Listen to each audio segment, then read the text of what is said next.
کئی دفعہ ایسا ہوتا ہے ہمارے پاس بچے آتے ہیں قرآن حفظ کرنے کے لیے اور بہترین پڑھ رہے ہوتے ہیں، یکدم بگڑ جاتے ہیں، نہیں پڑھنا جی، چھوڑ گئے، 10 15 20 پارے پڑھ کے چھوڑ گئے۔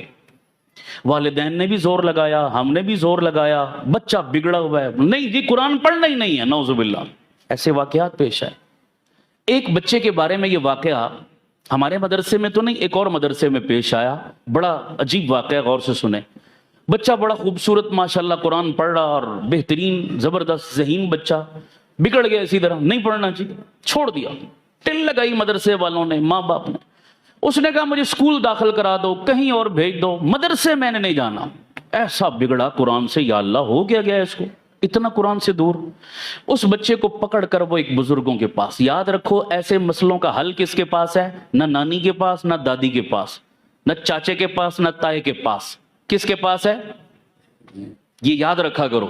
مشورہ کہیں کا ہوتا ہے، ہم لے کہیں اور سے رہے ہوتے ہیں۔ وہ جی دادے نے کہا تھا ہم نے یہ کر دیا، نانے نے کہا تھا ہم نے وہ کر دیا۔ دادے نانے اس معاملے میں مشورہ آپ کو وہ اتھارٹی نہیں ہے، ان کی لائن نہیں ہے، جس کی لائن ہے اس سے مشورہ لیا کرو۔ تو آؤ ہم سے پوچھو، ہم آپ کو بتائیں، کہیں نہ کہیں ٹیکنیکل فالٹ آ رہا ہوتا ہے۔ اب وہ ایک بزرگوں کے پاس لے گئے، کہا حضرت جی بڑے شوق سے ہم نے داخل کرایا تھا، بڑا پیارا قرآن پڑھ رہا تھا، کئی پارے حفظ بھی کر چکا، پتہ نہیں سمجھ نہیں آئی ہوا کیا ہے، بگڑ گیا۔ وہ پہنچ گئے، ان کی نظر بڑے دور تک جاتی ہے نا اللہ والوں کی۔ انہوں نے کہا بھئی یہ بچہ بازار کی کچھ چیزیں کھاتا ہے؟ انہوں نے کہا جی اور تو نہیں، جب مدرسے سے چھٹی ہوتی ہے گھر آتا ہے نا تو رستے میں کوئی برگر والا، ریڑی والا، تو اس کے برگر اس کو بڑے پسند ہیں، تو یہ روز آتے جاتے وہاں سے برگر کھاتا ہے۔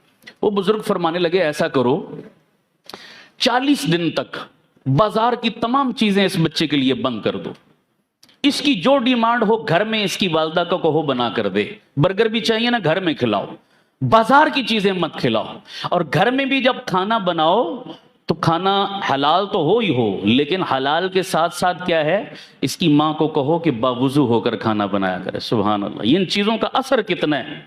باوضو ہو کر کھانا بنایا کرے اور ذکر یا تلاوت کرتے ہوئے کھانا بنایا کرے۔ 40 دن یہ نسخہ استعمال کرو، پھر مجھے بتانا اثر کیا ہوا۔ انہوں نے شروع کر دیا ایسا جناب، چند دن گزرے تھے بچہ خود ہی تیار ہو گیا، لے چلو بھائی مجھے مدرسے لے چلو، خود ہی تیار ہو گیا۔ والدین بڑے خوش ہوئے، گئے ان بزرگوں کے پاس، حضرت جی واقعی آپ کا نسخہ تو بڑا کام کر گیا، اس میں راز کیا تھا؟ فرمانے لگے اکثر، سب کی بات نہیں کر رہا، لیکن اکثر بازار میں جو چیزیں ملتی ہیں کھانے پینے کی، خاص طور پر تیار کی ہوئی، اکثر لوگ بے نمازی ہوتے ہیں۔ اور حدیث بتا رہا ہوں میرے نبی کے فرمان کا مفہوم، ایک بے نمازی کی نحوست 40 گھروں پہ پڑتی ہے۔ 40 گھر کا مطلب پورا محلہ، تو جہاں پورے کا پورا محلہ بے نمازی ہو، اس محلے کی نحوست کا عالم کیا ہوگا، آپ اندازہ لگائیں۔ اب یہ نحوست ہوتی کیا ہے، اس کے آفٹر شاکس کیا ہوتے ہیں، یہ ایک الگ موضوع ہے، پھر کبھی بتاؤں گا کہ کتنی خطرناک چیز ہے یہ۔ ایک بے نمازی پورے محلے کو لپیٹ میں لیے ہوئے ہیں، تو خود اس کے اپنے وجود میں کتنی نحوست ہوگی۔ انہی نحوست والے ہاتھوں سے اس نے برگر بنائے، کھانا بنایا، سالن بنایا، روٹی بنائی، جو بھی، تو بتائیے وہ جو کھا رہا ہے کیا نحوست اس کے اندر نہیں جا رہی؟ اب نحوست جس کے اندر گئی اس کا اعمال میں دل لگے گا، تلاوت میں دل لگے گا، نماز میں دل لگے گا؟ کبھی بھی نہیں۔ وہ فرما رہے تھے کہ یہ وجہ تھی جس وجہ سے بچہ بگڑا ہوا تھا اور نہیں اس طرف آ رہا تھا، میں نے آپ کو یہ نسخہ بتایا، وہ کام کر گیا۔ لہذا اس قسم کے کھانے، تو سوچو بے نمازی ہاتھوں کا کھانا کھا کر بندہ قرآن سے دور ہو گیا، تو جو بندہ کھائی حرام رہا ہے وہ قرآن پڑھے گا؟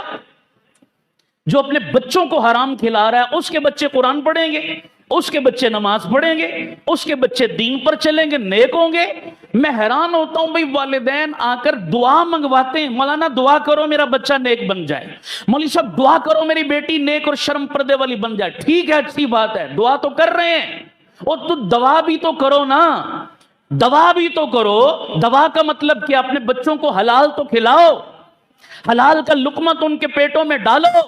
اپنی روزی پر نظر نہیں کر رہے کہ سارا دن مار دھاڑ کر کے دہاڑی لگاتے ہو، جھوٹ اور فراڈ کر کے دہاڑی لگاتے ہو، اور شام کو جو روزی اپنے بچوں کو کھلاتے ہو وہ حرام کھا کر، کیا ہماری دعاؤں سے آپ کا بچہ نیک بن جائے گا؟